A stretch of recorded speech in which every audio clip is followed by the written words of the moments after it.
Ja som bola 6 rokov mama, len doma, len povinnosti, nevenovala som sa nejakým svojim záľubám a to bol problém. Jednoducho cítila som sa vyhorená, nevyužitá, že proste nemám význam.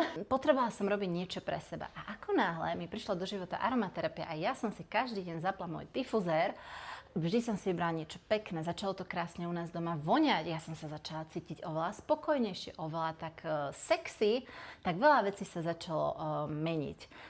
Do toho samozrejme používam veľmi rada takéto rolonky, prírodné parfémy, napríklad tu mám jasmin, ktorý je taký, že afrodiziakom a zvyšuje dokonca aj libido.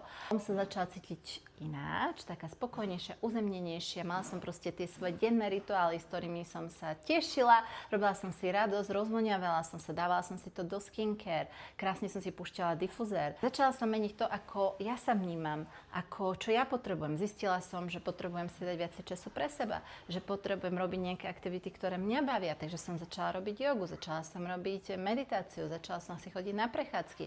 A s tým postupne prišiel taký ten balans do života, takéto, že aj ja som bola spokojná, že sa niečomu venujem a potom vlastne som bola taká spokojnejšia aj v tom celom vzťahu. Takže áno, rolonky určite ti odporúčam.